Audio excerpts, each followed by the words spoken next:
Gathered friends, hello. It's me again. One last time. Seth, Mistaken Potatoes, your host with the with the sum. Here to welcome you. No, I wasn't. Most, but still a very small amount. With the most Here to welcome you to what is essentially the last episode of this story. We're simply calling it Epilogue. Joining us one last time, we have the half-orc soldier who won't fight before his Folgers. Gur. She is no longer frail, no longer small. That's character development. It's Mouse. Oh, yeah, that's me. Ha! I still get surprised when I walk past mirrors. Right? It's like, who's that girl? Good catch. She has to stop and hiss at it for a second. I don't. Hey, too perfect, Tom. We're gonna get claimed. Too perfect. Yeah, what did I say about copyright infringement, Tom? Fair use, fair use. Yeah, hey, no, It doesn't work like that. Right? Yeah. Anything under 10 That's seconds. what I learned from a Bim Bam. That's not true. It's so not. Now You mean they lied to me? They goofed me? All right.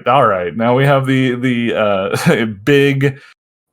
He's big. He's a lizard. He's part entropic wizard. It is Minden. Hello. And the Rhyphorian mystic who's got the quick fix, Kaylin. Good morning. And finally, the goofy boy who happens to be an envoy. It's Harold. ...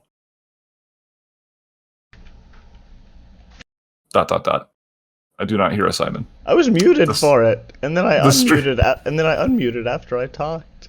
Oh, I bet the audience heard you though. How embarrassing. I don't think so. Hi, I'm Harold for one last episode. One last episode. You guys. Saying one last time, I'm gonna have to sing Hamilton. No, don't need to start. No. Sorry. That said, man. Stop saying last. Stop saying last. Oh, well, okay. It's the last time we're going to see these characters, at least for a while. It's 35 episodes. Apparently, that's what 6 books of an AP breaks down into. I guess 36, but Nearly a year. Almost a year. That's 6 episodes per book. Almost. It works out to around there. Yeah, how's everyone doing? Man, they say humans will pack bond with anything, and I kind of laughed at that, but you can add fictional characters to the list, I think. Oh, yeah. Totally. Is that even a surprise? Probably not to some.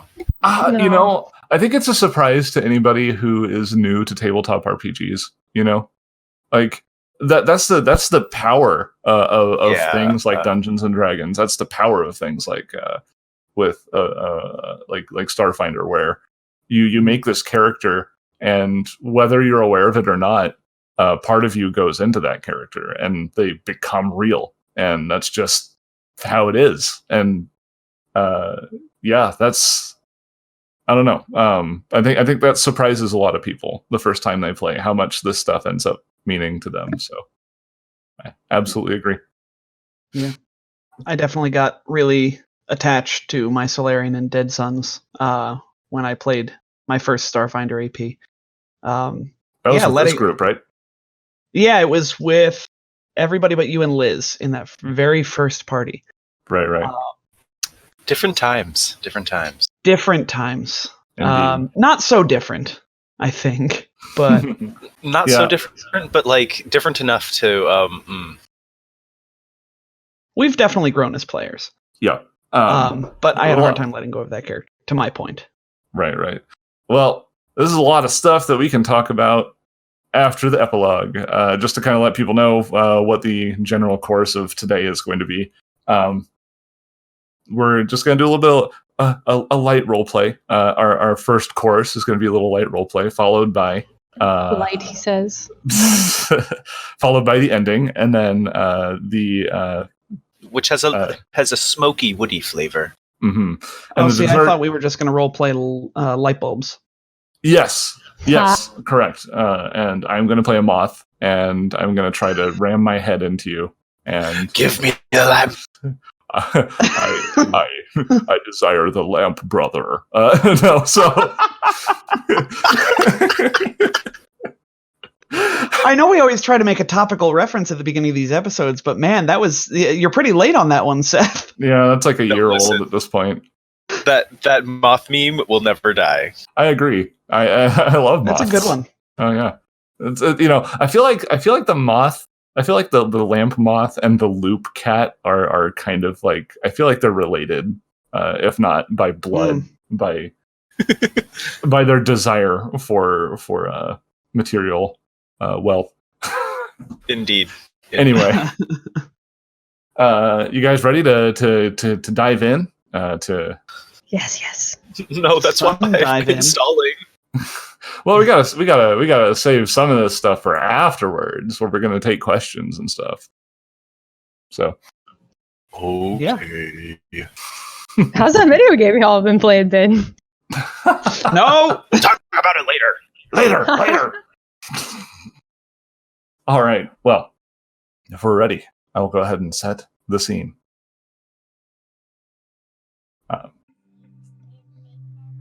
When we left off with the Sundivers in the last episode, they had just finished arriving back at the archipelago. They came to a scene, essentially the end of a battle. They get to observe the damage done. It's not nearly as bad as one would have assumed from an invading force attacking the city.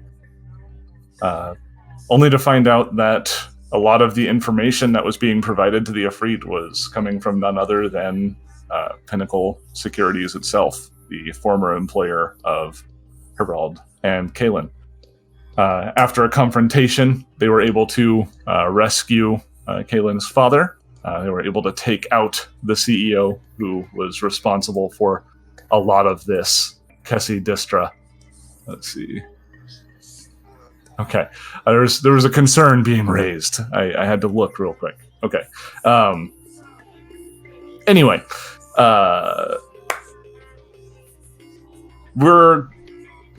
we left the scene with them having rescued Kalen's father, and we are going to go ahead and skip ahead 1 week into the future, where giving the characters an adequate amount of time to kind of settle down and get back into their routines. And specifically, lots of burgers. Many burgers have been consumed, more than the average person would consume. But that's just how these folks roll. But then we've never been average. Yes, of course. Speaking of burgers, we actually come. The scene opens on into the DCI in a hallway, the eastern wing, where we see Nib talking to Ninden. She's walking down the hall with him, saying, "Okay, so dinner is tonight. You can bring any guests you want to bring. I'm gonna try to keep it not awkward. Like it's gonna be pretty casual. Only people from DCI are allowed. So none of the people outside who want to talk to you or anything like that." Oh, great. Yeah. You said casual, so I assume I shouldn't go full suit and top hat and...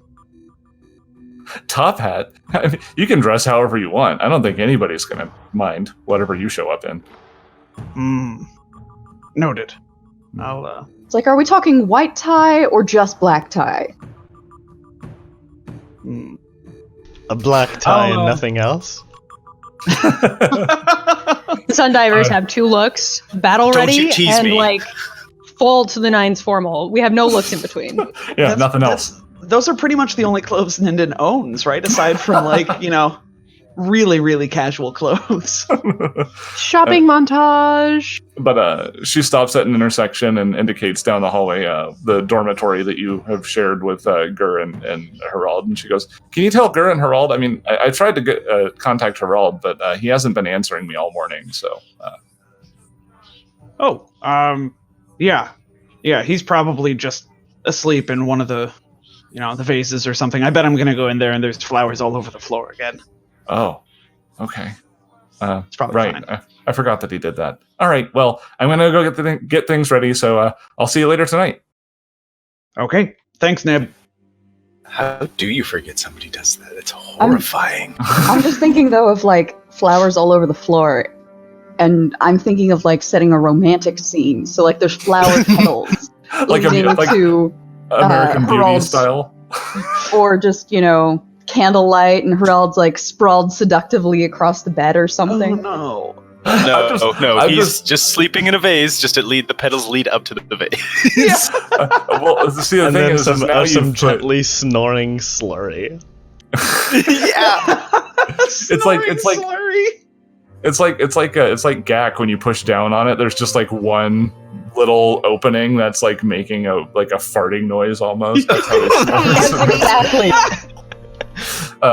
But no, like what you put in my no. head. What you put in my head, Liz, is like the cover of like American Beauty, but with Herald on it.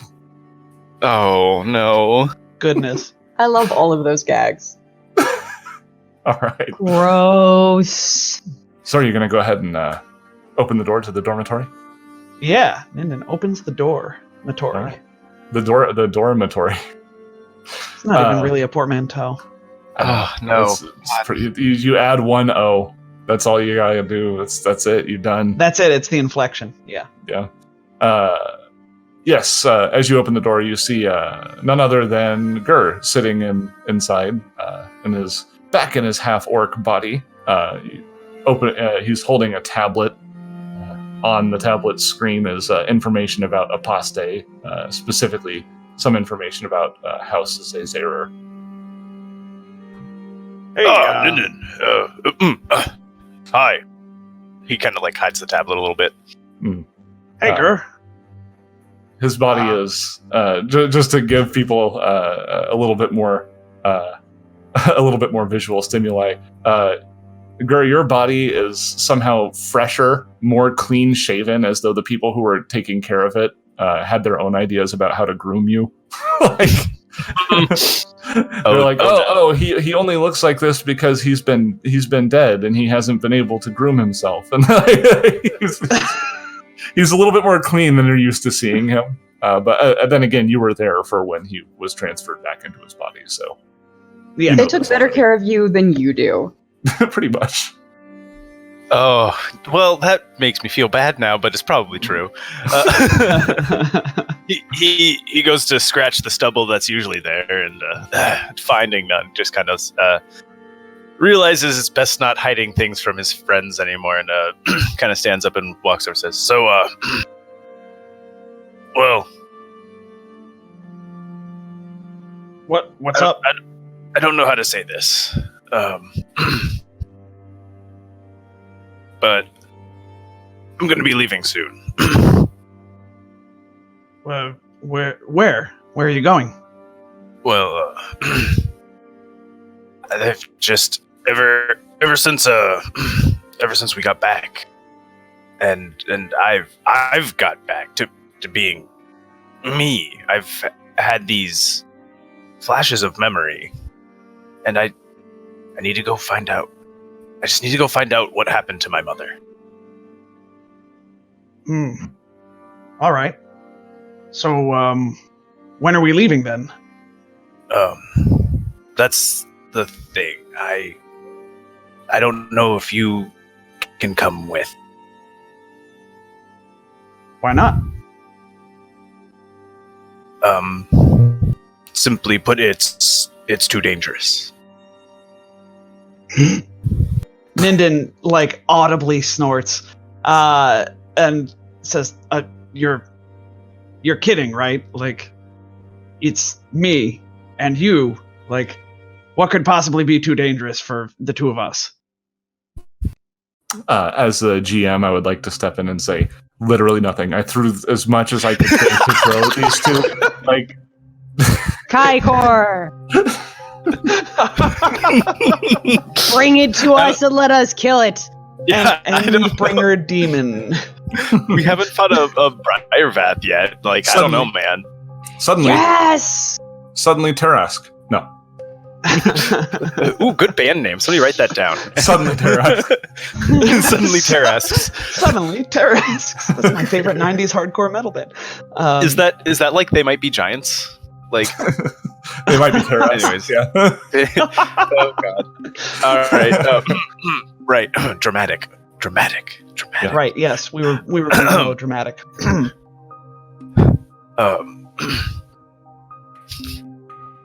God damn it! Now I'm just thinking about that band name. Hey, it's what I bring to the table. No, I was gonna say we've ruined your dramatic suspense more than a dozen times. I think it's only fair you get one in.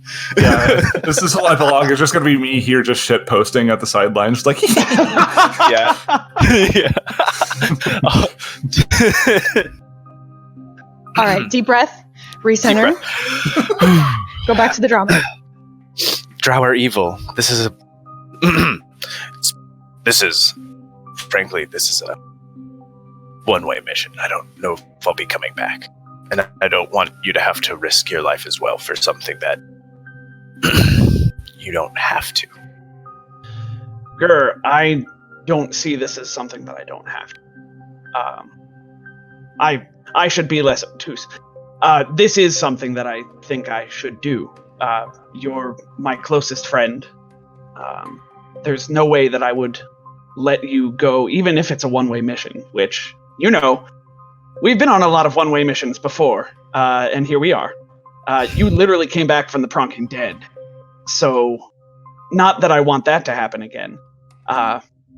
But because, well, you know, I feel like I owe you. In addition to you being my best friend. You know, of course I'm going with you.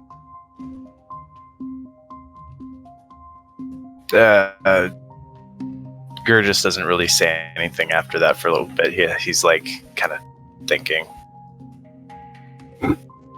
Well, it looked like you had something you were going to say when you came in. I'm sorry, I just kind of...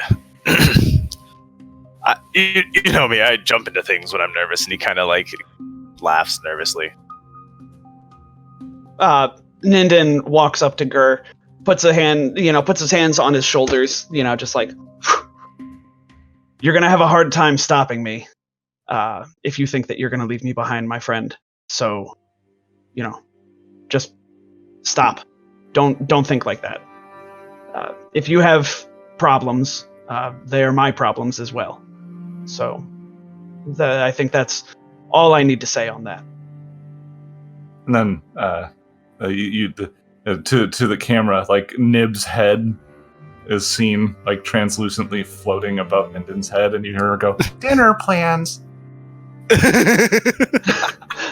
Ninden was getting there. He just didn't want to ruin the dramatic moment. I just had to use the dental plan joke. I'm sorry. It just showed up. So still standing, staring intently into Gur's eyes, he's like, "Oh, right. Yeah, I did have something. Aside from that, Nib sent me with dinner plans. Dinner is at Time o'clock. Time. It's at this time.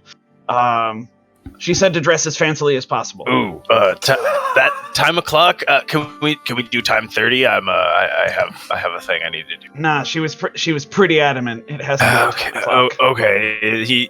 Gur checks the data pad and reschedules his thing for time 30 for after the party. Time 30 the following day we'll have to do. Times 2. Good. Hey, have you seen Harold around?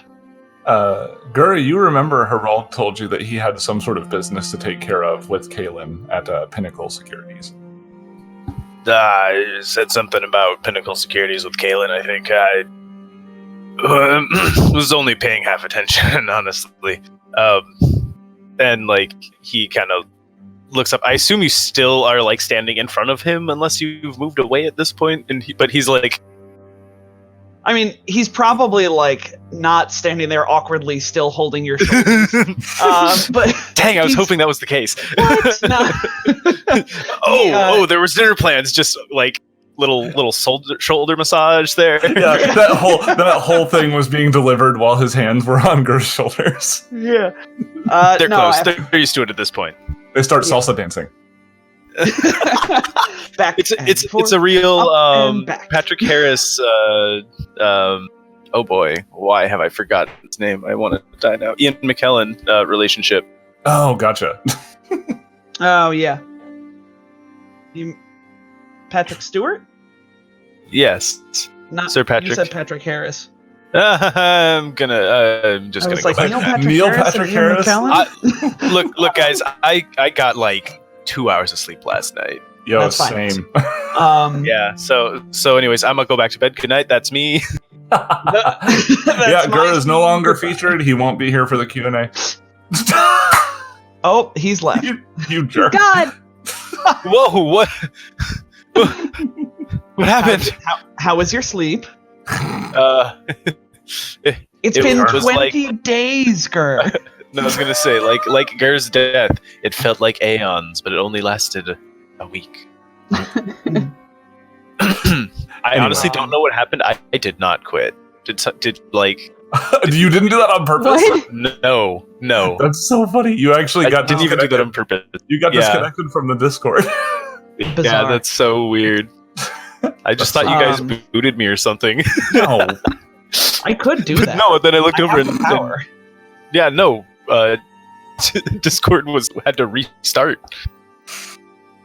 Anyway, Gur was going to say a thing, I think. Was he? I'm completely lost at this point. That's fine. We can also just change scenes. No, I think Gur was just saying that they were heading that way, but let's see. He was all it was is his face looks conflicted, but he definitely before they leave the room just gives Ninden a big hug. Oh. Aw. Ninden obviously returns this hug. Big hug. Now, don't suggest stupid things like that again. You're not pronking going off without me. Well, I suppose there's no stopping you. Damn And right.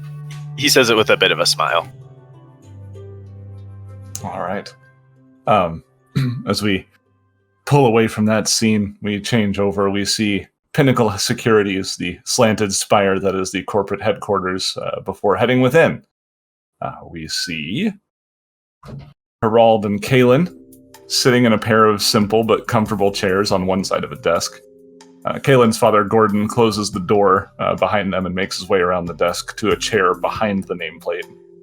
He lets out a deep sigh and looks over at his daughter and her friend, the captain of the Sun Divers. He looks exasperated and he says, "I'm going to have to get better at this speech thing if I'm going to do this," he remarks.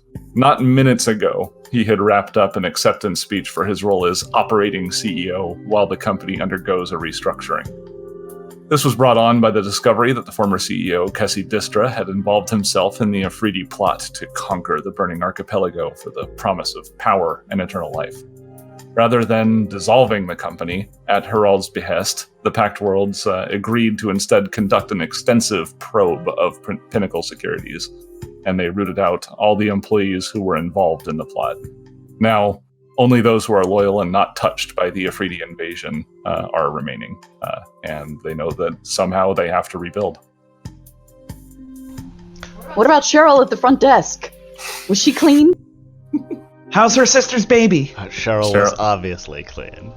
Yeah. No, Cheryl's fine. She is too pure and good for this. Without question. They had the like whole company lined up, and they were like, "Oh, how'd Cheryl make the list? Go on, sweetie, get out of here. You're fine." I think you'll do fine. But the baby was in on it. No. I knew it. And that's our call to action for the next season, guys. Yeah. we see the baby Track like down Cindy's baby. we see Cindy like holding the baby and it's like sucking on a pacifier, but then it just like turns to the camera with like a furrowed brow and pulls out the pacifier and sticks out its tongue. It's like, oh, evil It's the baby. Antichrist. No. That's actually the big plot reveal for the threefold conspiracy. The threefold is in reference to a baby's diaper. Oh my god. Gross. Yeah. Boo. Well. Anyway, What can you do? Anyway, I don't know. I thought it was fine. I'm gonna give it an 8 out of 10. There were a couple ums that were unnecessary. Unnecessary? No. Yes, correct. He chuckles at that, but he leans down and pulls out a clear bottle of probably some sort of fancy whiskey of some sort, and a few glasses, and he looks at Harald with like a questioning glance, and then with hesitation he offers the same glance to Caitlin, who's like, I don't know, he feels weird offering whiskey to his daughter, but it seems like the occasion calls for it. Caitlin's a grown-up. And I can alter my digestive system to imbibe it. He's not used to you being a grown-up, Caitlin. Yeah, I don't think parents are ever used to their kids being grown-ups. Yeah. He proceeds to pour 3 glasses and slides them over, offering his for a cheers. A clink. Clink. To new beginnings. Yeah, let's hope we can pull it off. He takes a drink, and after he lets the whiskey roll over him, and you see the sourness exit his expression, he looks at the two of you and kind of gestures with a loose finger. So what's next for you two?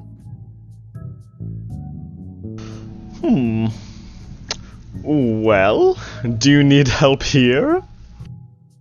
I'm sure I will, but I mean, you're practically a celebrity at this point. I don't know how you could just be somebody who's helping out with the rebuilding of Pinnacle securities. There's going to be people knocking down your door constantly.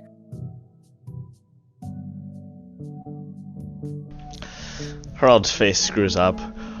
I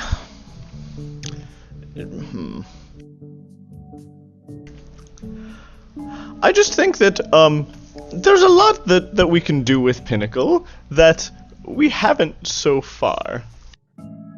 I just want to, well, I don't know. What do you think, Caitlin? Well, it'll just be nice to not constantly be in danger, I guess. Maybe get some time in with the team. Now that back in the archipelago. He nods at that and he says, "I think you've earned yourself a desk job, sweetie." I still don't think I'm cut out for a desk job, Dad. He shrugs. He's like, I think it might be a good idea for you to stop throwing yourself headfirst into danger. I might be biased. Well, if my friends would stop throwing themselves headfirst into danger, I think you need better friends. He looks at her all pointedly, but it's clear he's making a joke out of it. It's true. Oh, well. He takes another Gur's the worst. Gur's the worst. Caitlin's gonna be so mad when she realizes that Gur was planning to throw himself into danger without telling her. She's gonna be so mad. He goes, well, if that's what you want to make your priority, I mean, I guess you could always disguise yourself as a low-level employee, but somehow I don't think that's your style. Oh my god, I'm imagining it like that, Undercover boss. Yeah. 100%. What do you think about this Harald guy? I heard he was super ripped.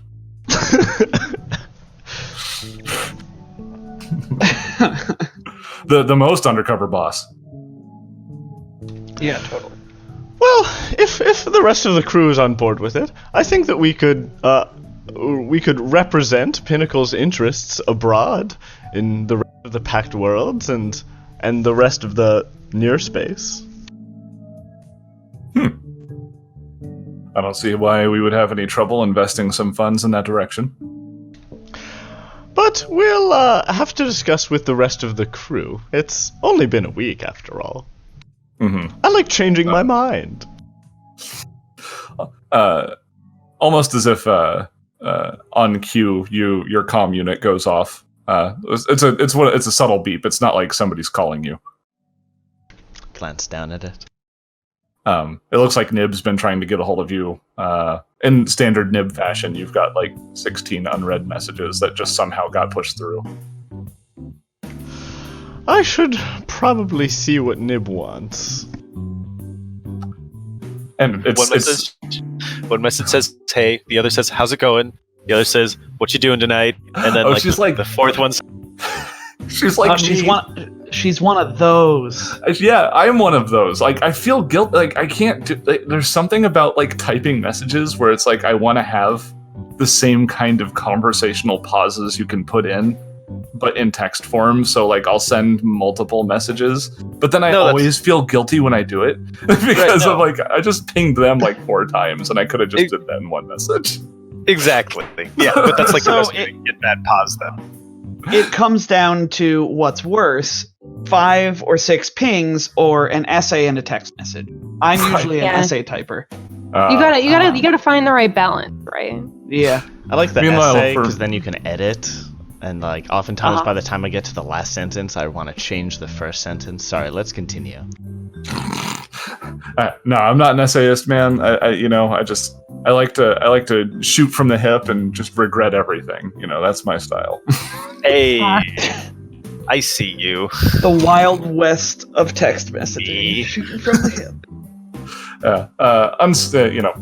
Unsurprisingly, the messages are about trying to see if you're available for dinner plans tonight, and to make sure to tell Kaylin, and because she can't find Kaylin either, and just kind of assumes that you're palling around with her.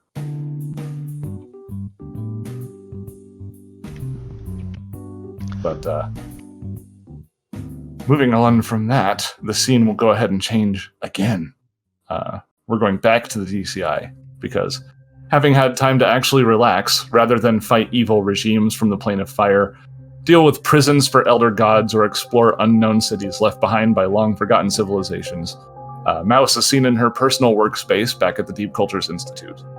Reacquainting herself with the space, she's going through various piles of physical media and computer data. Pulling aside a couple gadgets, she spots a disk. It might not be expressly written on the surface of the disk, but whatever shorthand is left lets her know that the contents of this disk are the most recent backup of Serendipity. She picks it up and kind of runs a hand over it. Oh yeah. Right. Okay, puts it in the to delete pile. Dang. I expected Mouse to come to some sort of decision and to do it quickly. As part of this process of reacquainting herself with the office, she checks her messages. You notice that during your trip to Colonal, it looks like your former company, the one that you stole Serendipity from, had located you, as you had gathered a sufficient amount of heat for them to figure out where you had run off to. Yeah, I wasn't, becoming a big fat celebrity isn't really conducive to being also on the run. Right. So. But you get to see as these messages undergo some sort of transition, you see. As you are in Colonal, they are threatening legal action, demanding the AI's return. The tune of these emails, begin to change, however, as the date ticks over to this past week.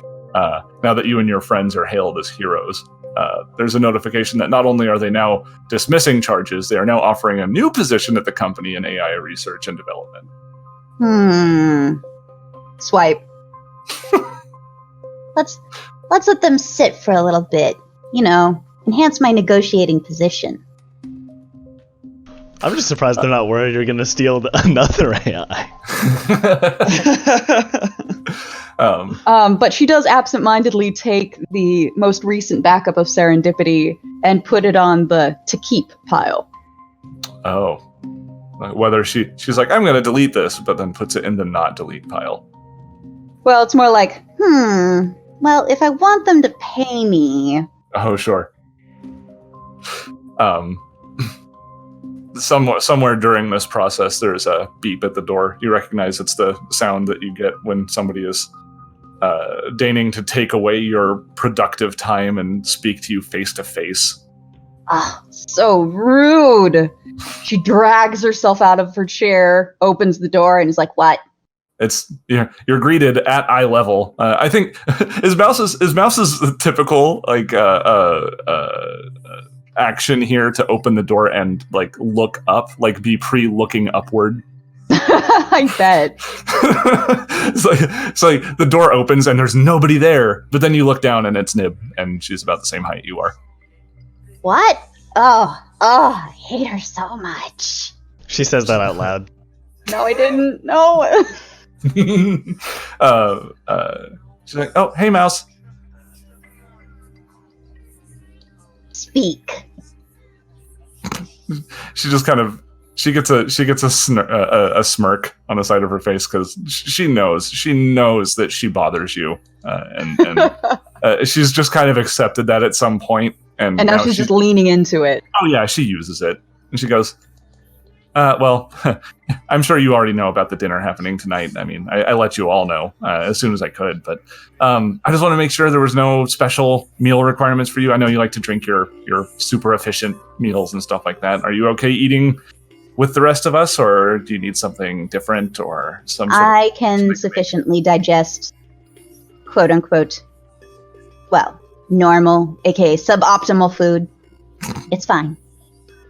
Was there anything else you couldn't have sent an email for? Hey, no, I just, I thought it might be best to handle that in person. I'll stop bothering you now. And she starts to step back, but at halfway through her turn, she looks up and goes, "I like what you've done with your hair." And then she leaves. Oh, I hate her so much! Redoes hair.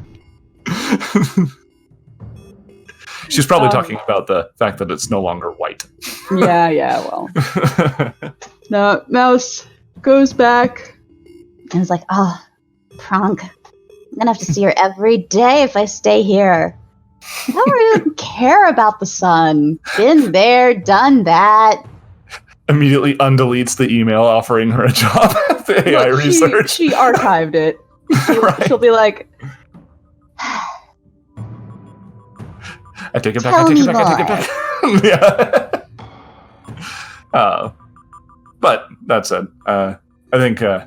Is there anything else anybody would like to address before we move on to the dinner ceremony? No. No, although we should probably have a conversation with Gur at some point here. What do you mean? Oh, and he says he's abandoning us, and we tell him no. Oh, well, you can do that at dinner. Speaking of dinner, when the hour arrives, it's a nice private service at the DCI headquarters itself. Obviously, there is great interest for people to meet the Sundivers, but it was agreed that in this nice closed off area on the eastern wing would be welcome. There were doubts at first as how nice a dinner at the facility's cafeteria could be, but it appears that the people in charge of decorating went above and beyond. The hallway lights are dimmed leading up to the cafeteria itself, and the tables are arranged to allow for one big seating area for the Sundivers and a select few, such as friends within the DCI, the people that you've invited, and a couple of VIPs in the form of high donors and investors who like to feel important. The space itself has mood lighting, soft pastel colors through paper lanterns, and small LEDs like Christmas lights are found around the space. There are nice tablecloths, silverware, and flatware, accompanying an array of fancy handmade foods, ranging from steaks from Castrovellian beasts to strange Berthettan delights and more questionable Eoxian dishes. I have another black milk. Sponsored by Black Milk. Yeah, spider eggs. What does everybody show up to the dinner wearing? Ron is a fancy tuxedo. Yeah. no head, just walking around as the tuxedo. No, that would be alarming. I'm just saying his tuxedo is made out of the same thing as his head. Him. And it's like sort of a and it's like in the company colors. I don't know what the company colors are. They're like vibrant, like red and and gold. Sure. And he has like a bow tie with like red and gold. Yeah. Love it. Or it's like maybe that's not the company colors. That's just like Heralda's like these are the company colors, right? And everyone's like, yeah, you got it. They are now. It's like the super garish. Does Herald like secretly delight in like walking up to storefronts that say no shirt, no shoes, no service? And he's like, hee.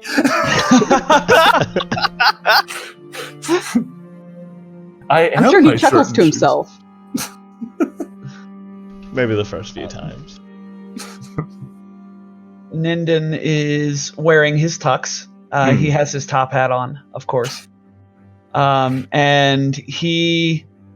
I think I made a continuity error when I forgot whether he had an eye patch or whether he had gone for the cybernetic eye. I'm sure it can alternate, right? Yeah. You can have a cybernetic eye and wear an eye patch. That's true. You Yeah. could put an eye patch over the cybernetic eye, which would be funny. Well, I mean, you could do that because then, like, the eye patch has like secret IR vision that lets you see through the eye patch, so you can still see through it. It's just Yeah. Yeah, they're like sold- synced. It's a space eye patch.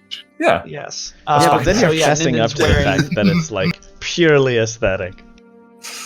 It is. It's definitely like really driving the point home that he doesn't need this eye patch. He Right. has an eye underneath it, but he is wearing his fanciest eye patch as It's well. like it's like a steampunk eye patch. Yeah, it's got some nice gold trim. Yeah. Yeah, no, gold embroidery with a nice cursive NV. Mm-hmm. Yes. For no vibration, right? Yeah. No I was, vibration. I was thinking actually neon vibes, but okay, sure, whatever. All right. Definitely not Ninden Velhite. No, not at all. Why would we? Don't be No. ridiculous. Your initials embroidered on you. Anyway. Gur is obviously wearing his fancy suit as Right. well, Right. because he would not be caught dead in anything but. All of Get Mouse's it? It was a other stuff was- joke. Oh, God damn. How about It was my last chance, guys. I had to get it in there. Oh, Mouse was going to maybe wear something normal, but Everything else was dirty, so pantsuit it is. pantsuit? Nice. Nice. Kaylin, with the ability to follow directions and access her old wardrobe, is wearing like leggings, boots, and a t-shirt. Looking at the guys like they're insane. I love this. Ninden Everyone- returns the look. like everyone's just like all fancy and stuff, and then you've just got Kaylin who's just just Like seriously, guys, they Cashing said it it was up. casual. Like I'm gonna wear my like normal people clothes because I haven't gotten to in months. right. I never get a I'm chance to wear my tuxedo. I'm just imagining her wearing like Ugg boots and sweatpants and like having her hair in a knot at the top of her head like some girls do. Just like super Oh, sure. cash. Yeah. The most cash. Except no one should ever wear sweatpants. or Uggs, Also, ever. when you said the most basic of casual clothes for Ninden, I just imagine tank top and joggers, and now I'm requesting art of. Pay me. No, just joking. Obviously, I would pay you. That's implied in the request, I thought. Now, usually when people use the R word request, Yeah. they mean free. No. Remember, folks, pay and tip your artist. They need to eat as well. Yes. You don't need to do it. This has been a PSA. Tips are nice, but I mean, An NSA PSA. An NPSA. That's good. That's good. NPSA, yeah. Nice. Hey. Oh, we should do that. We should do NSA PSA. Trademark. You can't use that. Anybody listening? TM. you can't. Yeah, Tim. Oh my god. Many of the people that you've come to know over the past couple months are here, including Otlo, the Orakoran that you met and subsequently saved from the Hello. Hello. their wounds have healed. The cybernetic replacements from the damage Amaldril Versian caused are fitting in nicely. You understand that they've integrated well here at the DCI and have been able to produce a more effective version of their Urstat's Ichor. You can tell that it's been effective from the fact that their thoughts are more coherent and not plagued by the maddening whispers of several conversations happening at once. Oh, good to see you, Otlo. Glad your research is going well. Thank you. I've made much progress, and hopefully I can bring it back to Octurne and maybe help some of my people. The more Yes. the merrier. They nod. So anybody else that you might have wanted to invite is here as well, of course. If there's anyone else would like to see here at the dinner. What about that racing dude? Oh, Michele, does anybody invite him? Yes. Okay. Yeah. Michele. I suppose we still have a competition thing going on. He actually What better way declines to both. rub your success into his face? He doesn't specifically decline, but Good you point. do realize that he did not show up. But Afraid thinking of about getting it, shown up. but thinking about it, Kaylin, you realize that you should probably call it an early night tonight because the day of the race is tomorrow. Oh, is it? It is. Oh. I'll have to keep that in mind. Kalen's drinking water. has one alcoholic beverage, water the rest of the night. Yep. At one point, though, Nib does her thing, standing up on her seat and clinking at her glass to get everyone's attention.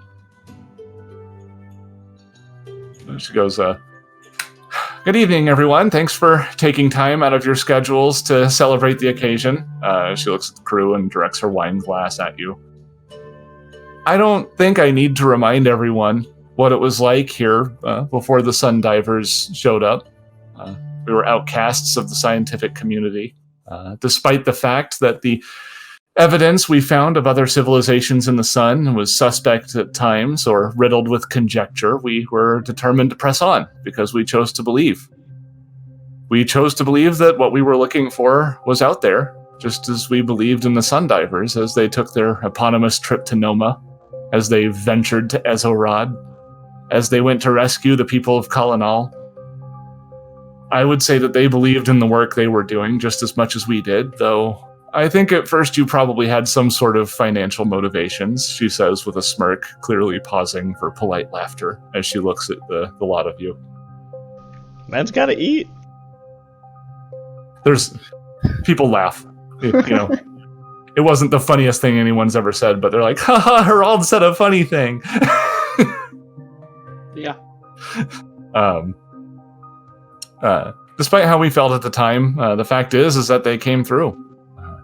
Not only were the efforts of the Sun Divers and all of us here at the DCI instrumental in finding other civilizations in the sun, we were instrumental in saving the archipelago, though clearly most of that credit is due to these 5. You are in the presence of heroes, everyone. Living legends. And with that, she lifts her glass towards the 5 of you. To the Sun Divers, she says, a phrase that is echoed through the cafeteria. Aw. Gur is very uncomfortable. Do we raise our glasses? Yes? No? I Yes, don't. yes. Yeah, okay, It is- okay, yeah. It's polite for us to raise our glasses to each other. Maybe not as high. Like you do like a half raise and just kind of acknowledge each other. Yeah, it's Well, or it to the is person weird. offering you the toast. Oh yeah, that's right. Yeah. See, I'm bad at these things. I'm bad at these functions, so I don't know how it works. Mm. It's definitely a weird thing. Mm-hmm. But yes, everybody enjoys a nice, quiet dinner service following the speech, and everyone has a lovely night eating handmade, cooked food. Nothing out of a replicator. Crazy. Whoa. Nendon leans over to Kalen. These burgers, they taste pretty good, even if they didn't come from Old Reliable. They do. They are pretty good. But I think our replicator is better. Perfect every time. Chef Shooterstock leans out from the kitchen and frowns. Chef Shooterstock! Oh my god! Oh no! He's back! Oh god, was that? Hold on. Was that from? That was from our like test run, right? It was from our test run, yeah. which From the lost episode, which was tragically not recorded. No, it was the lost episode. It is literally a lost. We have a lost episode. We have lore. We do. So, dear listeners, we tested our characters out playing a Starfinder Society mission, and it just so happened to have a chef in it named Chef Shooterstock, because Seth. It was pulled the broadcast chef's image from live. Shutterstock, and that's the goof. Chef's kiss. I'm pretty sure he was doing a chef's kiss in the image. Like, Probably. Something like that. All right. Oh, Well, we'll go ahead. I really hope and- that he shows up in the next season. Right. Recurring antagonist. Yeah, Surprise! I'm actually playing Chef Shooterstock next. Oh no! No, because he's going to be the big bad when we bring all these characters back for reprisal for levels 13 through 20. Yeah, we're gonna do the level 13 through 18 Armageddon arc. AP, and Chef Shooterstock is gonna be the big bad. We're just gonna awkwardly copy and paste him into the AP. Mm-hmm. Just put his face over whatever the actual big bad is. It's like, no, it's There you go. Shooterstock. The horrible thing about it is the thing he's doing is he's making clones of himself. So we're just going to be fighting a whole bunch of shooter stocks the whole time. He's copy pasting himself. Oops, all shooter stocks. But yes, as alluded to, as the night wraps up, tomorrow, Kaylin knows that the big race, the Blazing Ring 37 circuit, is happening tomorrow. So I'm sure everyone's cordially invited. Does everyone want to attend? Yeah, No, sure. I don't go. Yeah, of course I go. Yeah, I think Your Mouse. time in my schedule. I've got some text. I've got some code that's compiling. Yeah, when I was asking that question, I was mostly asking Mouse if she was going to show up. So I think everyone else is going to. Mhm. But yes, gathered in Chroma, you remember being here way back. The arena for the race is almost arbitrary.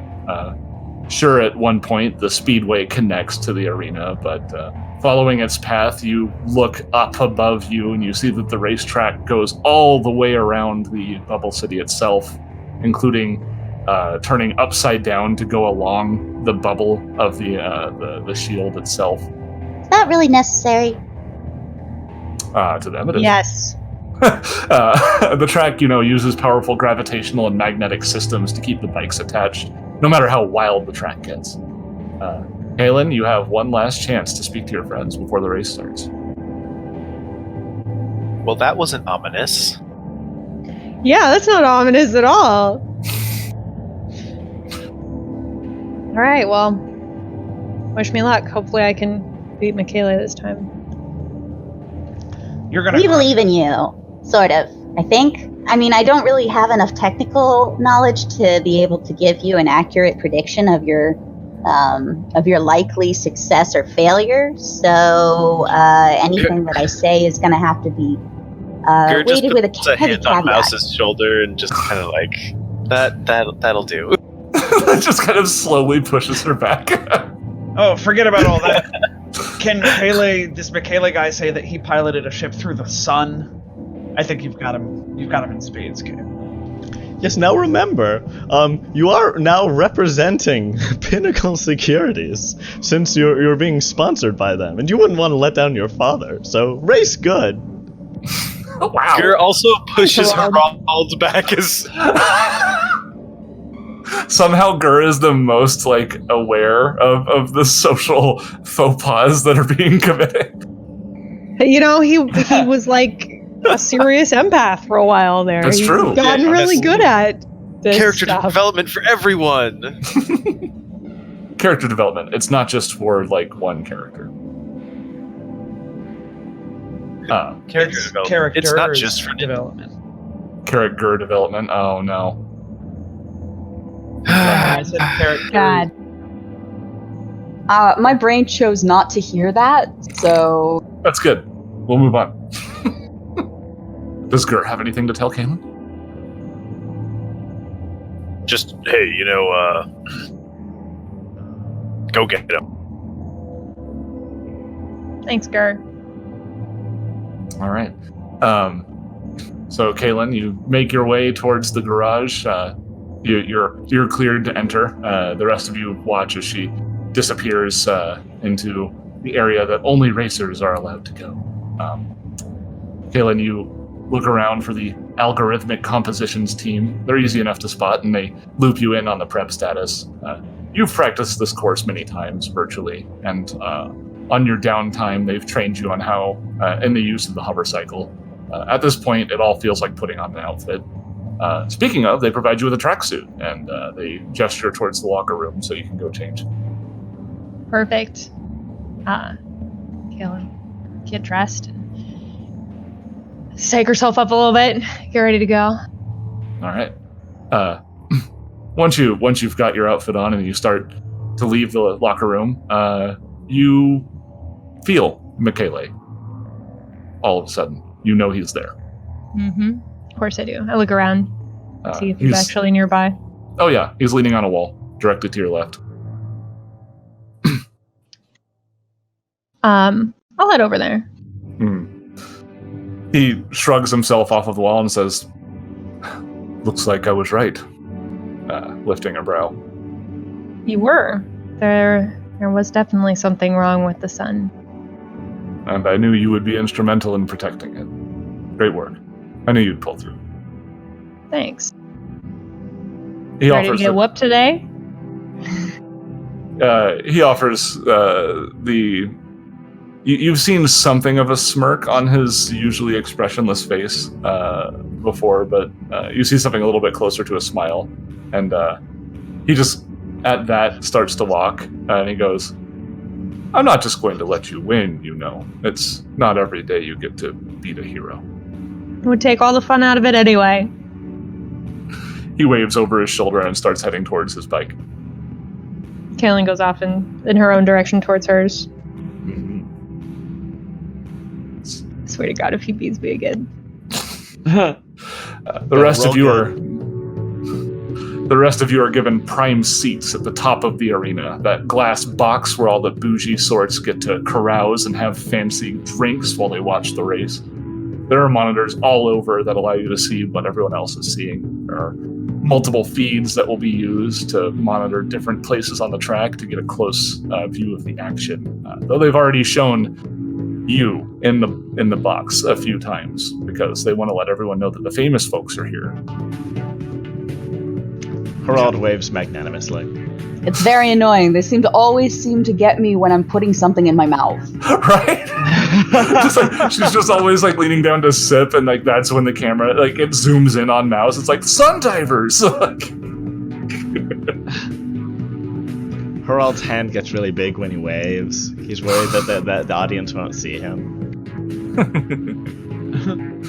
All right.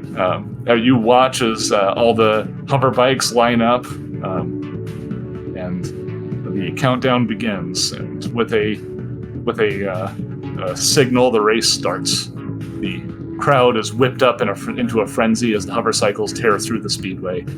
Kaylin, this course is second nature to you at this point, and nobody seems to be a challenge for you. But you do notice that there is a red bike and jumpsuit that trail behind you like a ghost. Uh-huh. Of course. Expect nothing less. The announcement comes that the racers are entering the final lap, and all eyes are on Kaylin and Michele. The Kalo has made his move and is closing in on her, lockstep with every corner, every side slip, stuck to her like a shadow as they complete their final trip through the track. Then the moment arrives. We get to the straightaway, and the cycle's engines are pushed to their limits. They're whining from the stress as both racers lean forward, the nose of their bike shaking ever so slightly as they almost stretch for the finish line. And then finally,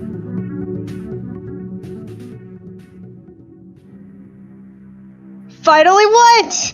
Mataris, the Burning Mother, the life-giving star of the Pact Worlds and home to those of the Burning Archipelago.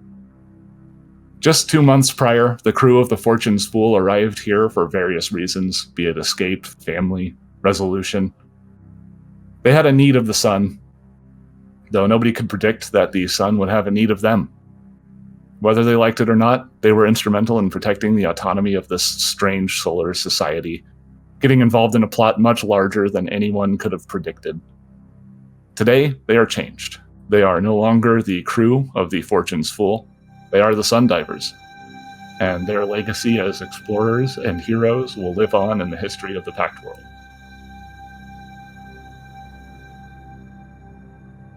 The end. You're not gonna tell me what I. Very rude. Let me direct your eyes to the Roll20 screen. Oh. Oh, I love it. Oh my gosh! Show it on the Yay! Oh man. And Mouse got her, what's the word? Character development goggle up onto her forehead. Yep. screen. Oh, Seth, that's awesome. Oh, and she's wearing a little shirt that says serendipity. Oh! I'm not gonna cry. I'm not gonna cry. I'm not gonna cry. And there we look have how it, clean folks. shaven Gur is. Oh.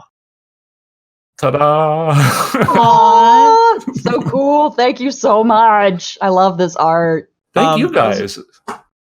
Those of you in podcast land, I'll probably try and insert this into the notes somehow so you can see how awesome this art is. It's really heckin' cool. I like Well, thanks Gerald's for- eyes. I tried to give him the appropriate amount of smarm, you know. Well, thank you all for Oh, joining me on man. this journey. That was crazy you for- good and fun. Thank you for taking running us on it this for journey. us. Yeah. It was good times. Yeah. I'm only sad it's ended. For Well, now. For now. The I feel end? like- Question mark? Question mark? Yeah, no, I feel like we need another episode. Where, like, they go back to figure out, like, where Gurz finally tells the rest of the party that he intends to go do this thing. And they're like, Gur, we're not letting you go by yourself, obviously, because you're going to die. And then they go Kaylin. back to check on the Fortune's Fool. And it's like in lockup because Trent Farstar came back because we've been talking about this since episode 2. And Nick, then- you're spoiling all the season 1.5 plot points. Ah! So yeah, we as anybody who's here still listening, probably big enough fans to know that I have been pestering everybody to ask us questions, give us comments, us. So we have some Q&A session at the end of this whole thing, and if you guys, I don't know, do you guys need a break or are you ready to talk shop, do a little table talk, do a little wrap up of the season? I can talk table. Let's do it. So yeah, I guess I'll open up. Anybody have any favorite moments they want to share for this campaign? Or Herald and the Doors. The Oh my first god, episode. Herald in so many doors. So, like, yeah, How is back that to the favorite? first episode where we had the cliffhanger and, you know, oh, Herald opens the door and a vacuum greets him on the other side. It's like, oh my god, are we going to die in episode 1? and like again, like a little inside baseball on that.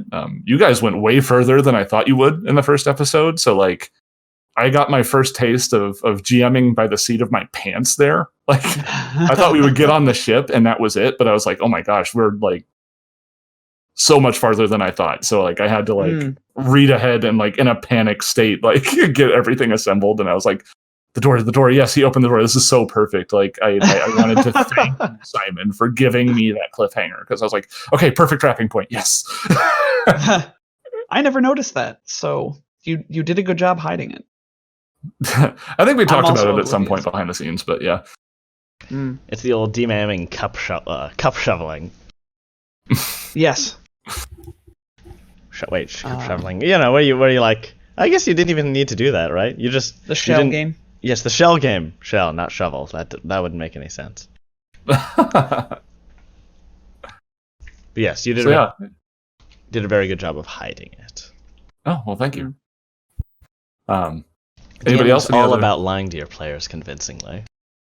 Yeah, which Yeah, pretty much. I feel like I did okay sometimes, but other times I had a little bit of trouble with that. Obviously, that's mostly combat oriented. But as I've established several times, I'm not the best at the combat thing, which is why I like to do the role play stuff usually. But yeah, I still think it's very impressive that this is like the first game you've run. well, thank you. Yeah, that's pretty you know. crazy. People did may not not be careful. aware of this, and I feel like he deserves the credit for it. Not only do I want to have people watch, not only do I want to watch my or run my first game, I messed it up. Not only do I want to have people, I'm gonna stop. You did a nice job, not only running your first game, but having other people watch you while you did it. Is what Yes. we're saying. Yeah, that was Quite ambitious. it was extremely stressful. I'm not gonna lie.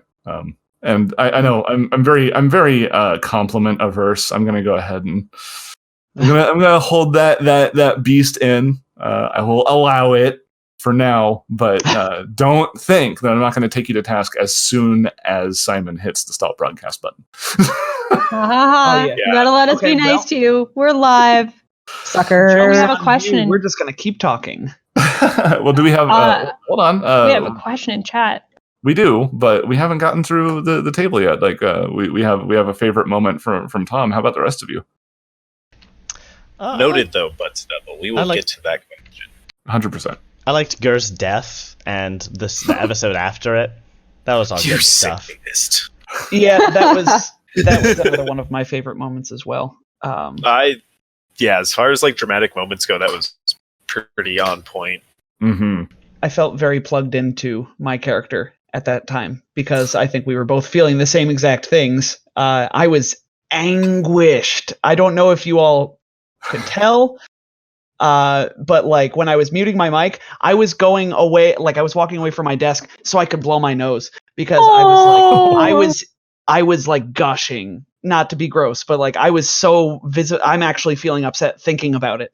It was good though. It was good emotions. It was such a weird. I guess it was a bit of a gamble, right? Like, Gurden was established really early on, so I knew that these two were really emotionally attached as characters, and I read the events in book 4, and things clearly took a sharp left turn into Lovecraft territory. So I was like, okay, how can I like really capitalize on this darkness? And I took a risk. And in the episodes leading up to it, there was so many moments where Gur and Ninden were just like protecting each other, and I was like, oh my god, like this is gonna hit like a truck. And I was very pleased with the results. Absolutely. And like a truck, it did hit. And this is actually a good segue to answer Buzz Double's question really quickly, because that was actually so how it kind of happened was Seth came to me after like a show. I think it was just the show before that, and was like, "All right," took me into a private chat. And was like, "All right, I have this idea, and it's really good." And I think it's going to be really dramatic, and it's going to make for a great show. But it involves Gerd dying. Well, no, I didn't ask you if you were okay with Gerd dying. I did that regardless of whether you wanted it or not. That's right. When I pulled you aside, it was to invite you the opportunity to go with my weird alien transplant plotline. That's what it was. Sorry, misremembering, audience. This was like halfway through the season, a little bit less. It's but a long time ago. Yeah. It was after Gur had died. It was like, all right, so do you want Gur to come back, or do you want to make a Nasanoi and have them meet back up in the sun, kind of like as a thing? Yeah. I just thought I just thought it'd be really essentially what I said was like, all right, I have this idea, this cool idea where you get put inside of an alien body, and you can do it, or you can just get resurrected back at the archipelago. I wanted to kill a character, but I also wanted to give Leaf the ability to just kind of continue to be Gur, if that's what he wanted. Like, I didn't want it to be like permanent, but I definitely wanted it to feel like it was. You know what I mean? So, yeah. I wonder how different the story would have been if Leaf had said, you know what, let's just zap me back into Gur's body. That would have been like that. That's an interesting thought experiment. Yeah. Well, and that's the other thing is, it made for more dramatic storytelling when he didn't get zapped back into his body. Yeah. Yeah, we were like, wait, what? Yeah. Yeah. Everybody was expecting it. Oh no, Gur's coming back. Gur will be fine. We're resurrecting Gur, and then you didn't. Yeah, made it like it was almost a non-event, and then what? Yeah. Something that kind of took me by surprise, but it was a welcome one. Was I got to like I got to trip you guys up a couple times because I remember like right after they escaped Ezorad, I said, "Gur, you wake up," and there was a moment where Nick, I remember this clearly. She got really frustrated because she thought that I meant that Gur like woke up in the Sundiver, like he was just fine. And I was like, oh no, he wakes up somewhere else. And then nope. And then once again, everyone's just like, I didn't. Leaf and I didn't tell anybody about an Asanoe thing. Like, essentially, the way the episode went, where we were going to resurrect Gur.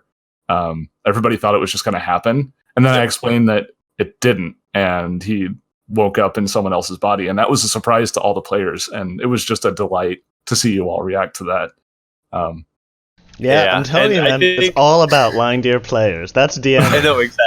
And that was my favorite part of the show, actually, was getting to lie to my teammates. Getting to deceive my friends. You thought we'd get enough of that after our Signal of Screams playthrough, man. No, I was gonna But look at Signal of Screams. I loved Signal of Screams. Too. That was fun. That was a fun time. Because of all the subterfuge and the secrets and the secret messages and stuff like that. It was during that game that I was like, man, it might be fun to do this on a show. Like that's when I started to kind of get the idea. I was like, maybe we should do this. And it was proposed after that game. It was like, maybe we should just do you guys want to do a show? Shrug. Yeah. Let's see. So who else had a favorite part of the show that we're missing here? I don't want to forget. Well, I mean, I really loved the Kaylin episode where she had the race. That was very cool. I had to come back to that. Yeah. Oh yeah. No, but like a great example for sure of like, added on content. Mm-hmm. Yeah, that was Seth's Yeah, first, I mean, we've been spoiled with all of of this custom content. Well, I had to make up for some of it just because, like, reading through the AP, there's all kinds of of course they're wonderfully written, but I subscribe to the notion that Chris Perkins says. He's an amazing dungeon master. He says, the books are a guideline, but like, rip it open, pull that panel open and start yanking wires. Like take out the things you don't want to do and just throw in stuff you do want to do. And I was just like, I want to find a way to make this more personalized for the players, for the listeners. So I thought doing stuff like that would be a little bit more impactful. And something we've kind of struggled with throughout the season is while it makes fun gameplay for players to be gods and see all powerful and kill everything, it's not necessarily good. What do you even want to call this? Showmanship, theater, showmanship to just be gods and killing things all the time, which is kind of how a lot of these yes, there is good RP, but like, I don't know, it seemed like a hefty amount of RP was also added into it, and some combat removed or tweaked or smushed together, as it were. Well, I think that's a trap that a lot of GMs probably fall into, right? Because the book anybody who's writing a book is not going to know your role-playing group. Anybody who's writing a book is not going to know what kind of role-playing your players are going to want to do. So it's probably really challenging to write role-playing content. So they kind of give you a setting, and as a GM, I think it probably falls on you to kind of tailor the experience for the players. And I mean, they can write the combat, they can write the stat blocks for the monsters and all that, and there are people who show up at a table just for the combat. I don't count myself in that number, but gotta get those dice on the table. I used to be primarily I started in D&D 4e. Love it or hate it. But the combat in D&D 4e is very strategic. And I really enjoyed the combat. Yeah. So that was largely what I got into role-playing games for, was, oh man, I'm going to build the strongest character, and they're going to be able to do this in combat and stuff. And I still struggle with that because I've learned playing with you all that role-playing is just as fun as the combat sometimes. Not that, I don't think I'm ever gonna stop building characters who are decent at combat, because sucking at combat is no fun. That's true. Because you can't get away from combat in role-playing games either, unless you're playing a game that specifically is like, combat, don't worry about it. It's pretty hard to get away from combat in Pathfinder and Starfinder. Yeah. Yes. Yeah. So as long as we're playing Starfinder, but no. Still. I think Nick, you were the last one. Do you have a favorite moment? The space whale, man. When that space whale came out of the the one time we got to do starship combat, the entire No, you did another combat. It was another little one, but it wasn't as good. It wasn't space whales. It wasn't a space whale. That was like the greatest starship combat of all time. Well, Loved every minute of it. I should probably address that, right? So here's the deal. At least in my opinion, I don't think combat is the most entertaining thing to watch. Other people do. Like, obviously, when you're in it and you're rolling the dice, there's a certain level of excitement. And I mean, there is still a little bit of that vicarious, like, oh, they rolled a 20 or oh, they rolled a 1 sort of thing. But like, for the most part, combat is just kind of like, rolling dice until eventually you stop rolling dice. So, but you can still kind of get invested in like all the different characters and what they're doing in combat to some level. I like Starship Combat as a concept, but I don't feel like it's a good fit for a show, just because the way they did it, and I think it's the best they could have done it, it kind of removes the character from their actions. It's no longer like Mouse is using serendipity to target somebody or something like that. She's not hacking somebody. It's just like rolling a computer science check to make the shields good. And like it just kind of moves on from there. And it's like, I don't know. I feel like it's more difficult to do in a show environment, and I would love to be proven wrong. I'm sure it could be done. I just didn't feel like I had the capacity. Also, I'm really shaky on the Starship Combat rules. Like, it's a whole other thing to learn, I Starship Combat is a headache. Oh, sorry. Sorry. I didn't want to talk over anyone.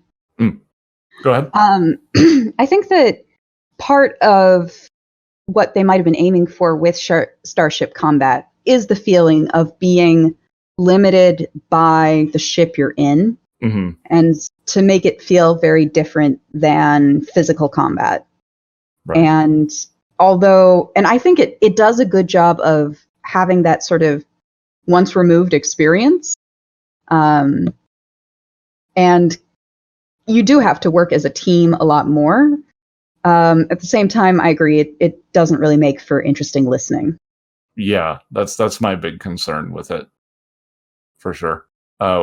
Which is why I kind of wanted to like make Starship Combat a little bit more narrative and a little bit more loosey-goosey when we did get involved with it. The space whale was a great moment to throw a curveball. Because like people come into this, it's like, oh, we're sun adventuring, and then just all of a sudden it's like, whale, okay, did not see that coming. Whale then? Who could see that coming? Nobody could see that coming. I mean, that's why it's our YouTube trailer. It's true. What the? Yeah. I mean, Pronk. I mean, Pronk. Yep, pretty sure that was the first 15 minutes of actual gameplay was just, Does anyone else use Pronk in daily life? Because I use it all the time now. I find myself doing it actually. Yeah. I caught myself doing it at work the other day. See, if I used it around my students, they would still pick up on it. Mhm. Like the second graders would get it at this point. Right. Kids these days. All right. I have, Shakes fist. Yeah, I did. I did shake my fist. I have some questions for us to get into here. I have one that says Seth will know as soon as he reads the question. Is who submitted it? Dear Seth, how did you get to be so cool? Stop it. Cut it out. That's enough. It wasn't me. That wasn't me. It really wasn't. I don't I remember. would actually tell you. All right. No, sounds like a Tom, actually. I blame Tom. I think it was Yeah, Simon. no, because I wouldn't have put you'll know who this is. Didn't do it this time. From Anonymous, we have, what do you have to say for yourselves over the allegations that you've been infiltrated and slowly replaced by shape-shifting aliens? Grr stares at I've his been very compatriots. public about it. I mean, Gur did get a lot more quiet about, like, you know, the captain being a shape-shifting alien once he found out the captain really was a shape-shifting alien, so maybe he's been replaced by a Yeah, we haven't heard anything about reptoids since like episode 1. That's true. Listen, we had bigger conspiracies to deal with. Gurf found out quickly that his crazy little conspiracy theories were, just that. You can put them on the back burner for now. Ooh, we need reptoids in 1.5, just saying. Oh god. Yeah, it was actually reptoids. Dang it. Character regression, also a thing.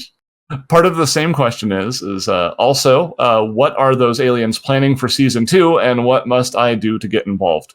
I'm good talking about series 2 if you guys are. I mean, you should have included your name, Anonymous. That's like the first step. Yeah, how can we include you if we don't know who you are? Yeah, I don't Indeed. know. I don't know. But I mean, well, yeah, addressing series 2. That's a ways off. We're going to be starting that sometime in April, I believe. We're going to have a couple weeks where we're not doing anything. Like just for the next 2 Sundays, we won't be doing anything, just so we can take a break, recharge. We're going to take a vacation. Let you guys catch up, everyone who's behind. That's true. Not even playing video games for them? Goodness. But I think after that, before we start series 2, the plan's to do some Starfinder Society, right? Yeah. I think there just to buy some more time because yeah, I think there'll be room for guests to show up on the society games, right? Yeah, especially Society being plug and play. Mm-hmm. So we could send an invite out to people, post them here. Yeah, join our Discord. If you're here on Twitch, the link is below the video. You can hang out in Discord. We'll let people know what SFS games are being run, when, and by whom. I can tell you personally that I know everybody here. I haven't seen Liz do it, but I'd be very interested to see her do it. But I've seen everyone else run as a GM, and they're all very good. Whether I'm just so scared of rules. I know rules are. Look, Liz, that's where you and I are exactly the same. Rules. Seth suck. doesn't know the rules. What are you even thinking? You think I know the? It sounds like a joke, but really the GM is the one who needs the least rules.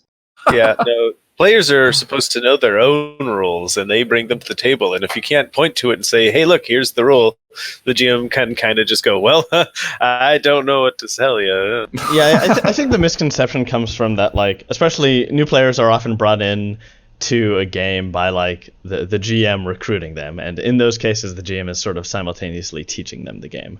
But in a developed group, like it doesn't have to be that way, and the GM's core job doesn't need to have anything to do with rules. Right. Well, at least a basic like few basics. couple of rules, but like Which Liz?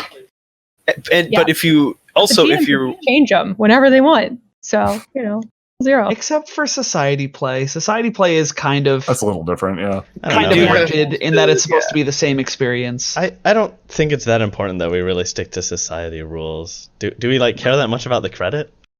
Okay, Well, if we're earning credit, that's then what- yes. But if we're not, then no. Then we can do whatever. Yeah. Just like your adventure with Chef Shooter stock. Yeah. Yeah. Now, this is a question. Asperzones ain't street legal, I'll tell you what. Neither are vanguards, or well, now they are. But So, they weren't when we Anonymous- met shooters. So, Anonymous, I guess a short answer to your question is I don't know if you can be involved with Series 2, just because there's a lot of planning and stuff that gets involved in bringing a character into the show, not including just like the art, but also like the intro video and all that. It's a lot of work. So we kind of need to do these things weeks in advance usually. But hey, hang out and we can do some society play. You can probably get involved in that. Moving on, we have another question from Anonymous, which will be a fun one to answer. How is the show produced? Interesting. I think largely this show happened because I was like, hey guys, I want to do a show. And Nick was like, I want to produce a show. Pretty much. And then we kind of like, we all just kind of took stock of what we could all bring to the table and just kind of made a plan. Liz designed the logo and helped with some of the graphic design elements. I know Tom made the incoming transmission music and the "We'll be right back" music, and the space polka music that we never get to use. Yeah, put that on. Put that on. Accidentally, it turned into a space polka somewhere, and I don't remember how. It was kind of, I don't even remember what my inspiration for that one was. I was just like, I want something light and cute. I love the space polka. I love it. I was gonna say, and you got light and cute with the space polka. Oh my gosh! And then obviously I did the art. I did the writing. I did the GMing. But Nick, everyone here is wonderful, and obviously the show wouldn't have happened with all of you. And I appreciate everyone for sticking with me through this crazy wild ride, because we proved to everyone we could do it. I think we had a fun time doing it, but I cannot imagine how this would have happened without Nick. Totally.